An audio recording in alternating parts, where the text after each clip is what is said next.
I am here with Silas Nyanchwani. And Silas is an author. You actually wear a lot of hats.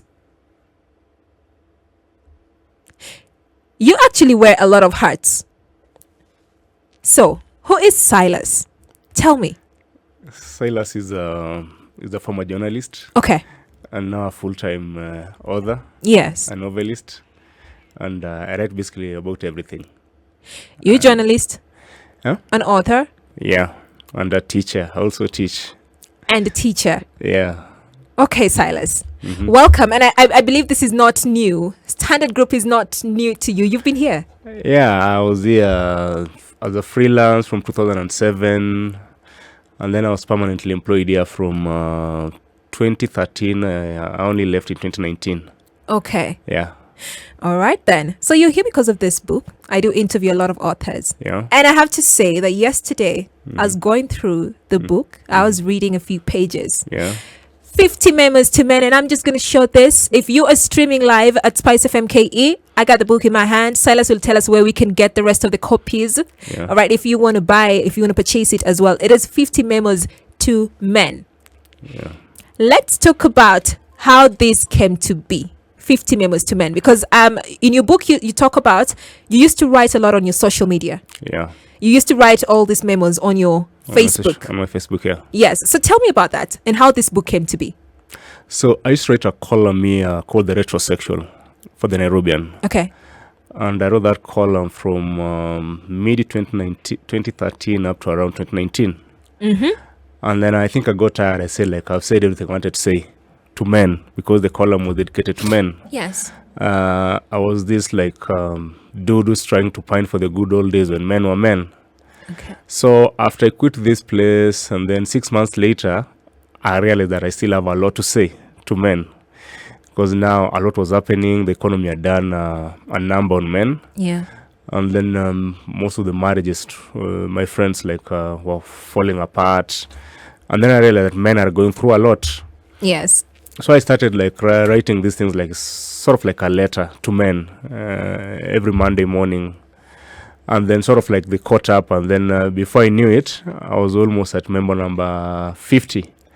Then guys were saying, why can't you just compile this into a book? And then that's how I was able to compile them into a book. So all this was literally just on your socials? Yeah. And how was the response? How was the feedback from just... Yeah, men, men don't have so many spaces like women to share about their stuff. If you turn into the magazines, the newspapers, women have so many platforms. They can talk about being themselves, fashion, homemaking skills, all those things. And men don't have that space, especially in the mainstream media. So when someone comes online and they try to talk about these things, the response is always amazing. Okay. That's why we realize that in the last couple of years, there are so many voices in that space now. But we are limited to social media. Mm-hmm. Yeah. Okay. So I'm just going to get straight into your book. Yeah. And this was interesting. So this is memo number 1. Uh-huh. And memo number 1 says, why Kenyan men are going their own way. Yeah. And there's this part you say, relationships in Nairobi hardly last 3 months. Yeah. Just a few meetings, 2 or 3 sexual encounters, followed by mutual boredom. And everyone going back to their lives. Yeah. Can we talk about why people don't commit, or why relationships are like this? There are so many reasons for that. Yeah. For a man, for example, to commit into a relationship, you need a lot of resources, financial, that is. And then for women, especially when you're young, you're still trying to weigh all your options. So you want to have 4 or 5 men, you're trying to weigh and say, to whom am I going to commit? Oh, I'm going to respond to that. Yeah, okay, sure. Okay. Not in a bad way, because you are young. For a woman when you are young, yes, then you have so many options at your disposal. And for men, their limitation is money. For women, their limitation is age. Sort of when you talk about relationships. Yes. So after a while, when you get to 30 and you're not in a committed relationship, then it becomes very difficult now to get someone to date. And I'm sure if you ask older people who are single, they really have a challenge. Whom are they supposed to date? It becomes a bit of a problem. So now people have these situationships. where you just get into a relationship, then after 1 or 2 months, you are bored with each other. So you want to go, you keep on searching. Why do people get bored? Do you feel like our generation gets, like people get bored because that we fear committing? Or, like you said, for the man, it's because he doesn't have money. Does that mean if you don't have money and you're a man? No, not necessarily like the money bit. How will I put this? I think the expectation that people have out of a relationship. Yeah. We don't fulfill, like for a man, like now, if I'm single, if I get a girl, I'll feel like she's not like giving me enough. Like whatever she's putting on the table is not enough. And I think women also feel the same, that men, whatever they're bringing to the table is not enough. So maybe you can just have someone like maybe just for fun? For fun, yeah. But for a committed relationship, yes, it comes with a lot of responsibilities. And I don't think whether men or women, for a generation, if you really are not into marriage, I don't think whether people are willing to put in like the full job that is required for a relationship to work. Okay, so when it comes to what a man brings to the table, what a woman brings to the table, because you've written this book and it's solely for men. You're talking to the guy. What do you think a man should bring to the table? A man is bringing his masculine frame. He's bringing his financial resources. Is bringing the courage, the security, the traditional. For men, nothing much has changed. If you ask any lady to list what she wants in a man, she'll talk about all those good traditional qualities. But you see, for a man, you can't expect the same from a woman, especially if she's working. She's not going to give you the feminine like expectation that we have on women. So we are sort of like in this space where we are lost, where women can't be traditional, but men are expected to be traditional. So there's quite like a mismatch. Yeah. So when you say women can't be traditional, break that down for me, because I want to know. As a man, I expect to have like a feminine woman, a woman who's not competitive, who's cooperative, a woman who will live within my frame. But you see now, if a woman, she's working, she has a money, she has a job, she has a home. Yes. Basically, what has happened that everything a man can give a woman, she can get from the government or by herself. Exactly. Like whatever you wanted. If it's protection, the state can protect you. If it's provision, you can provide for yourself. Yes. So now the role of a man in a woman's life is evolving. Yes. And now we're in that space where we're yet to understand how to go about it. So if I marry right now, the woman will expect me to do everything. But if I ask even the least of her to be like a woman, like in the traditional sense, like cook a meal for me, arrange my stuff for me and all that, it becomes a bit of a big ask. Isn't that a bit of like you speculating, because like you've said, our roles are evolving, right? Our roles are evolving. Women are working, women are making their own money, they're pulling in their weight, right? Similarly to the man.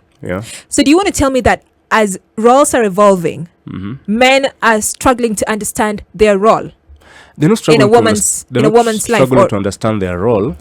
It's only that for women, as I've said, the expectations of men, they're still very traditional. Even if it was a 2-income house, you'll find that the woman still expect the man to provide.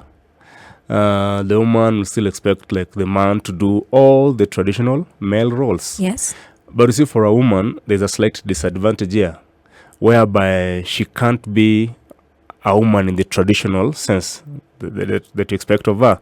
Most working class women, they outsource their traditional female roles to a househelp, for example. You'll find like if I'm a married man in my household, I get to connect more with the househelp than I connect with my wife. Okay. So it's a bit of a situation where we are. Like, I'm not trying to blame women or anything. We just found ourselves here, and I think something people work out how relationship can work in the future. But at the moment, it's a bit sticky. All right. So I'm talking to Silas, and of course you can tell that I have a lot of questions, which I do. But so I'm trying to because my instinct is no, but this is not what we do as women. But now, since we're talking about you and we're talking about this book that is solely written to men, Even for women, women are buying it. I would like to stick.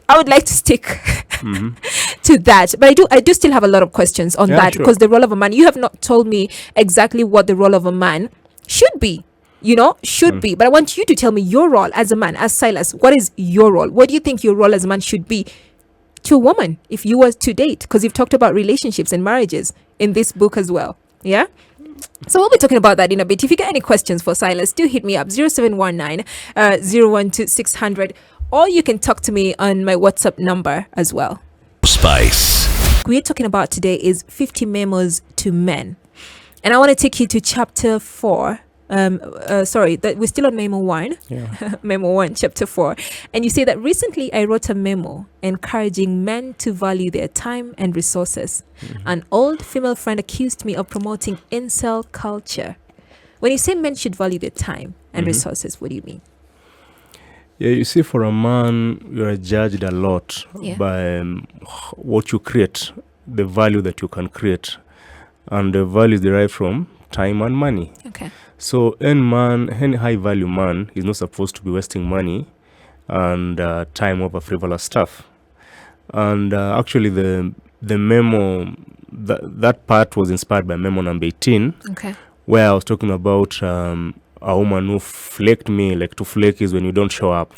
Yes. You've agreed and you've committed a man, you've told him that I'm going to come, the man has gone out of his way, he's bought the wine, he's bought all the stuff, and then the last minute you just casually cancel that. Yeah. And most men, when that happens, they get really angry. But you can only get angry when you don't value your time. So if a woman wastes your time, you can give her one chance. The second chance then, because human beings are very consistent in their behavior. Okay. So that's why as a man, you have to stay on your purpose. Like, when you wake up in the morning, you need to know what you're supposed to do.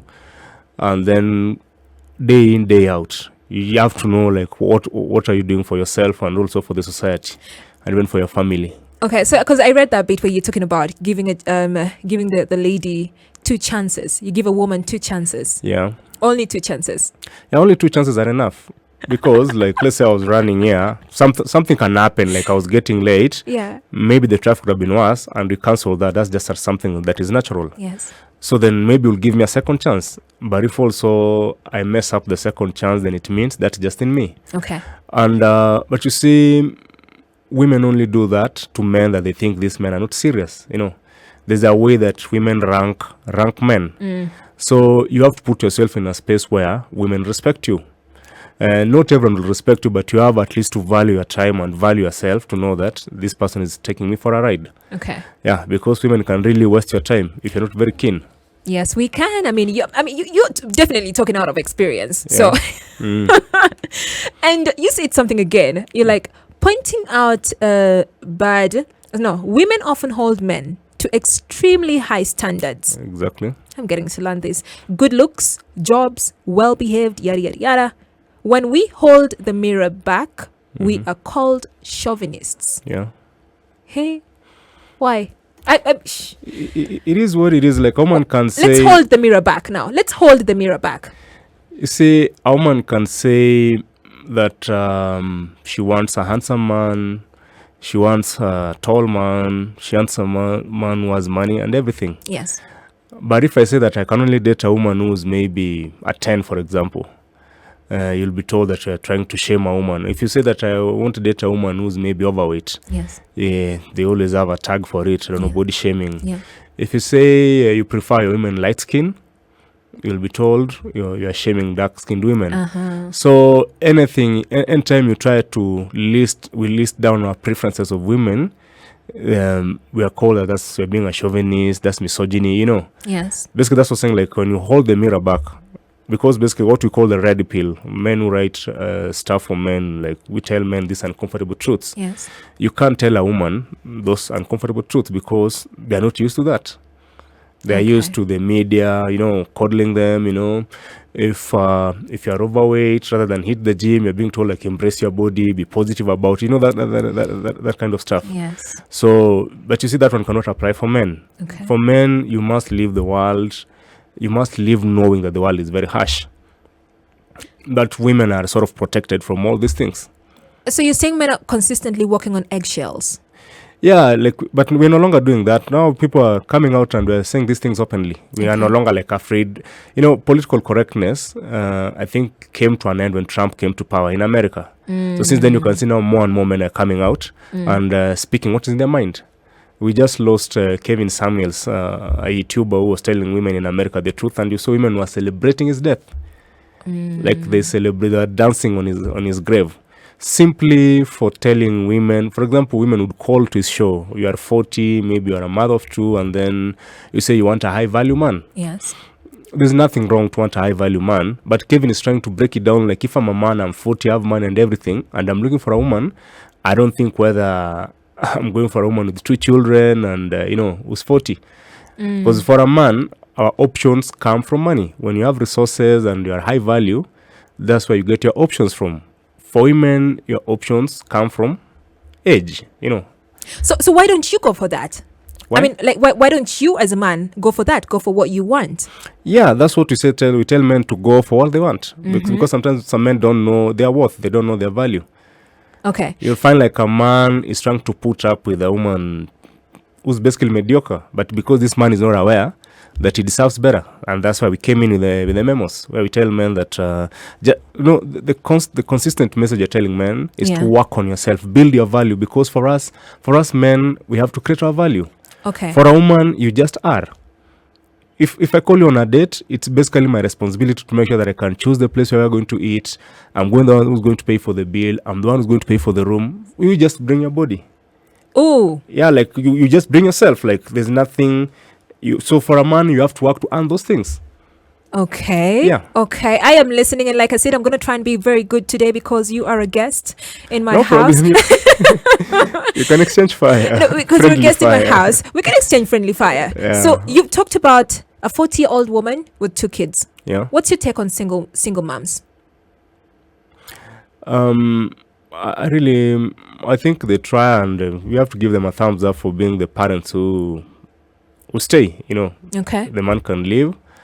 And I absolutely have no problem with them. And I just hope they can find it in them, for those who still have the baby daddies around, to work things out. Not necessarily for marriage, but basically for the sake of children. Because children need their fathers. Yeah.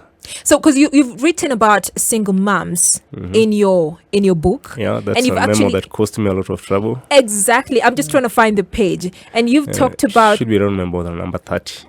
Member 30, I'll find it. I'll find it because I read it yesterday and I was like, this is interesting. You have given men pointers on what to do, what you need to know as a man before dating a single mom. Yeah. Let's talk about that.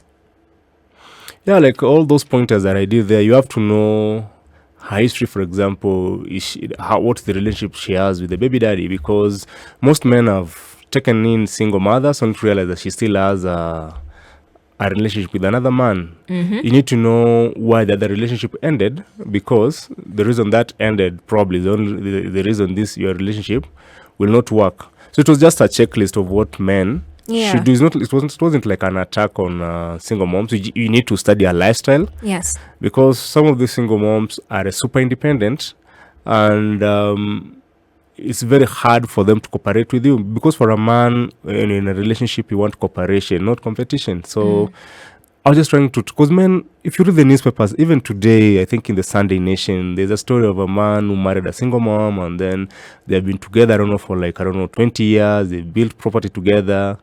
And this woman had a son from another relationship, and the man had a son.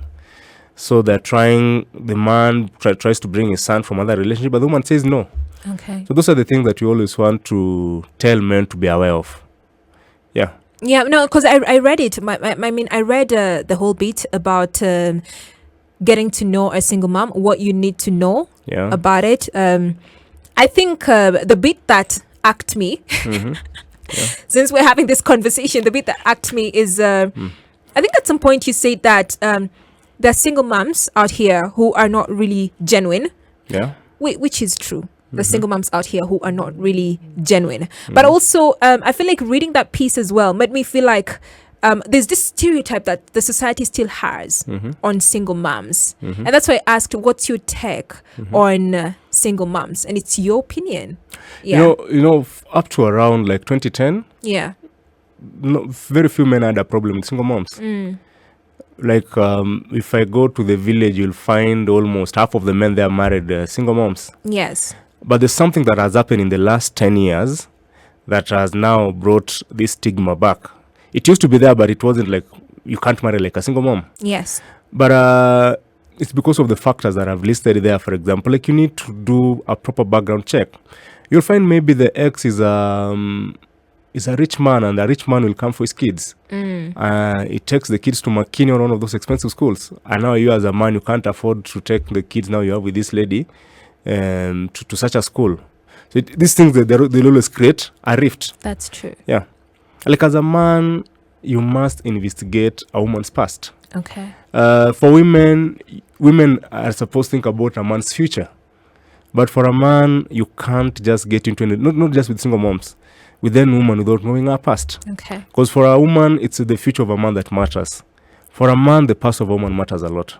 All right. Yeah. All right. So you said something again in your book, and you said, I have examined myself, and I don't think I have anything worthwhile I can offer a woman. Absolutely nothing. Yeah. Not because women hurt me or anything, just an honest assessment. I don't think a woman has anything she can offer me either. Why don't you think a woman has anything that she can offer you? And what is it that you're looking for from a woman? That goes to the earlier conversation that we're having. Yes. Of the different expectations that we have. Yes. If I'm getting into a relationship, a woman will have certain expectations. Yes. And those expectations, I don't think that I'm willing to meet them. And in the same token, I'm not asking anything from a woman myself. I just want to be in that space where I'm happy, and I think my happiness is my personal responsibility. Yes. And to stay with someone also, it's a very huge responsibility, because you're there for the emotional well-being. They're like, all round. And I don't think I want to give someone that responsibility. And neither do I want anyone to give me such a responsibility. So for me, I'm among this group of men who just want to be happy. Yeah, because you also talked about bachelors, and you see that there is a big club of well-to-do bachelors. Yeah, there is. So why are men choosing to be alone? Not all men, but some men. Maybe you've been in a relationship that things didn't work out, and then you just realize that you can do better on your own. Yeah, you can. You see, like in a very realistic way, you need to ask yourself, what value does a woman bring me? Yes. And what value am I going to add into her life? Then you find lately there's so little that a woman can give or a man can give a woman.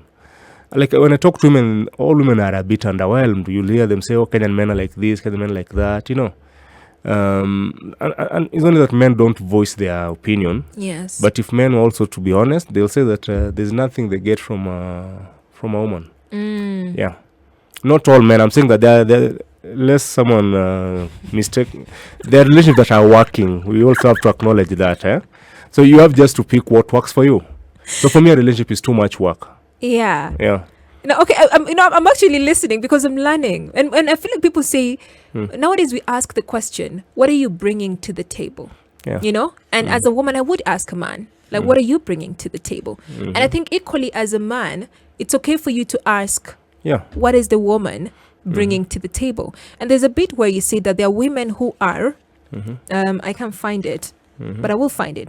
That there are women out here who have men, good men, that they don't deserve. Yeah. Why? It's because of the energy they give to these men. Okay. You see, the funny thing or the ironic thing about, and maybe you're a woman, you can school me, you'll have a woman who has a man who's, let's say, 70% good or 72% good. Yeah. But she's a bit frustrated with this man, and she'll feel like this man is not good enough. So she dumps this man, and then she comes out here, it's very cold. And then after maybe 5-7 years, she has no one to go to. Now she starts dating down. Okay. Initially, she wanted to date upwards, but now she's dating downwards. So it's something that I'm yet to understand. Because most women will ask like 100% from men. Yes. and they'll hold it out there. They can't even compromise a bit, like calm down, lower some of the expectations, be realistic. And then after a while, then they now start dating really like bottom barrel men, So I don't like describing people like that, but it's what it is. Like when you look around Nairobi, there are women in their 40s who, if you look at the dating options they have right now, is men they couldn't have even looked at when they were maybe 10 years younger. Was it because, according to you, you feel like their standards were too high? Yeah, the standards were too high and quite unrealistic. Just look in Kenya. How many men earn more than 100,000 shillings? Only about 40,000. Not so many, yeah. Only about 40,000. How many men have, for example, a university degree? Maybe 500,000. So you have like only, if you're a woman playing at the corporate level, the list of high value men is so minimal. You just need to look around, and there aren't so many high value men to go around. By high value, I mean like they have money, they have the resources. So are you trying to say that as a woman I should lower my standard? You're not lowering your standards. You're supposed to be realistic. Okay. You're supposed to be realistic about the options you have. You are supposed to know that as a woman, as you age, even for men, yes, our options start to get limited. So you can't have like the same standards you had when you're 25 are the same that you have when you're 35. But this now we're talking about somebody who's looking at getting married, right? Yeah. Like if you're looking at having a partner. If you want to have a partner, yes, you must constantly understand where you are. For men, at least we are consciously aware that if I'm broke, for example, I can't have some type of a woman. Like men are constantly aware of that, and we're consistently reminded of that by women. Yes, and you have said it as well. But you see, women sometimes they don't want to be told these uncomfortable truths. If you're broke, you know that you cannot have some type of a woman. Yeah. But when you get that money, you would go for that type of a woman. I'll go for that type of woman. So why is it wrong for a woman to say that I want this type of a man and I'm sticking to this because it is what I want? It's one thing to want, and it's one thing to be aware that you can't have it. You see, for a man, you have to make that man to go for that woman. For a woman also, you must have the right traits, the right physical quality for you to want a certain class of man. What if I do have all of it? Yeah, well, then you'll get it. Then I go for it, right? You'll go for it. Okay. And it's not even about standard. It's about being realistic. It's about being realistic. I get you. Yeah. I do get you, Silas. And yes, I do. I love this book. It's just that it's I was reading it because I'm a woman. I was reading it. I'm a woman. Yeah. You directed this to men, and of course I'm inquisitive. I just want to know what's going on. It's good. Yes. Good, but I also want us to understand that it is okay for actually people to have certain standards. Always have standards. Even for women, it's good to have standards. But you see, some of the standards that women have, they're like flimsy things, like the things that you look for. When you go back like 20, 30 years ago, yes, women would go for men who had the right traits. You'll find a man who has a job. You'll find a man who's willing to provide, and you'll settle down. But nowadays, you'll find that they're going for looks. And that's why we have so many deadbeats out here, because the way women choose men lately, most women, they go about it the wrong way. You just look at someone and he's cute, and you don't even want to know whether he's able to provide, Okay. You just want to get a cute baby with this man, and that is it. And then you realize, he's a deadbeat, he's irresponsible, Okay. I know sometimes even those high value men that women want, what women need to know that a man with options will always exploit them. Okay. If you want to go for a man who's up there, then are you willing to put up with the nonsense that such kind of men have? This is quite an interesting narrative, but hold that thought. We're coming back to talk about, or to just have that conversation. If you're listening in, and I see so many guys listening in. Nyanchwani Fred, I see you there. Nyakenucha Clifford, I also see you there. Vincent Ogutu, I see you locked in. Laban Tanui, I see you as well. Keep them coming. I want to know where you tuned in from. And if you got any question, if you got a difference in opinion, you know what to do. Holla at me, 0719 012 600. Spice. Nyanchwani, he is an author, and the book is 50 Memos to Men. And you can actually get this book. He'll be telling you about it in a bit. But right now, there's something that you also spoke about in your book, and it's when you are stuck in life. Like I said, this is a book for the man, the boy child, when you're stuck in life. And there's you say it's a period of great anxiety. The future is at best uncertain, and at worst super bleak. What what does it look like when a man gets stuck in life, and what does he need to do? As a man, you can easily get stuck, especially if you follow the path of employment, and then the economy has not been doing very well the last 10 years. And when you're in a recession, people lose their jobs. Yeah. And for men, we have what we call the burden of performance, where we're primarily looked as providers. Yes. So when you lose that breadwinning role in your family, it can really get very bleak. So people get stuck when they lose their jobs. People get stuck when, for example, things stop to work in your marriage. Maybe your wife wants out and you really want that marriage to work. Yeah. And she wants to leave. You can easily get stuck if your parents or your child or someone gets sick in your family and you have to sell maybe some property. Like you have to part with such huge chunks of money that you can't get back immediately. And what do they need to do? So as a man, when you're stuck, the initial most people panic. And that's what I was trying to tell them, that you don't have to panic. You just need to assess the situation and be proactive about it. Because sometimes the shocks, you can be shocked until you have like inertia, you're not able to move from where you are. So the first thing is that don't panic. When that happens, you need to assess the situation and make some very quick readjustments. So for example, there's something called negative coping mechanisms, where, for example, if you're living in a place like Langata, you're paying a rent of like maybe 50 Gs, you want to negotiate with your wife and see if you can move to a place where it's slightly cheaper. Yeah. And but also now there's a problem. If your wife is working and you tell her that let's downgrade a bit, it can be a bit problematic. That's a problem, yeah. It can be problematic because, as Chris Rock said a long time ago, women don't go back on lifestyle. If she's used to this kind of lifestyle, you can't tell her that unless she can't afford it. We love upgrades. No, but there's nothing wrong with that, Yes. It's the way we are.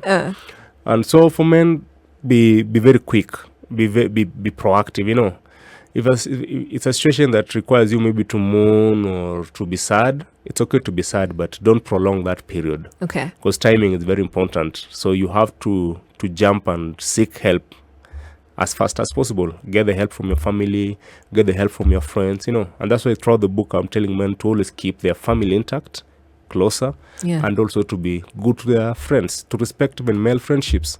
If you borrow money from someone, return it. Okay. If people call you for a drink, show up, go crack those jokes, because when you're in a problem, these are people who are going to rescue you. So seek help as soon or as fast as possible. All right. So just tell whoever is listening in where they can find this book. It's a beautiful book, by the way. I read it, and I think if you're a man, you could actually benefit a lot from this. It's 50 Memos to Men by Silas Nyanchwani. Where can they find this book? They can get the book in all independent bookstores in Nairobi. We still don't have them in the mainstream like Textbook Center or Prestige. But like Nuria, Along Way Avenue, he stocks them, all my books. There's a lady called Nyakundi. She runs a bookstore called Book Lounge. It's along Ronald Ngala. There's Somanami. It's a bookshop along Gong Road at the Greenhouse on Gong Road. Yeah. There is Rough Books. I think they are in Hurlingham. And there are also other people downtown. And they can also inbox me on Facebook. I have my number there. They can just call me and I can deliver a signed copy of the book. All right. So what's your handle? My handle is Silas Gisiora Nyanchwani on Facebook. And for Twitter and Instagram is just Nyanchwani, @Nyanchwani. All right, Silas. Thank you very much for coming through. It's been great having you. Thanks. All right, it is SpiceFM, and of course, this is the Sunday Spice. I've seen everybody who's been locked in, and I want to just say thank you very much for keeping me company on the Sunday Spice. I'm here with you every Sunday from 1 p.m. to 4 p.m. A massive shout out to everybody who stayed tuned. Do have yourselves an amazing Sunday. Remember, next week the Situation Room has got you covered through the week, and also Spice Drive, and also Sugar and Spice, and the adults in the room. So SpiceFM has got you covered with all the amazing shows. Spice.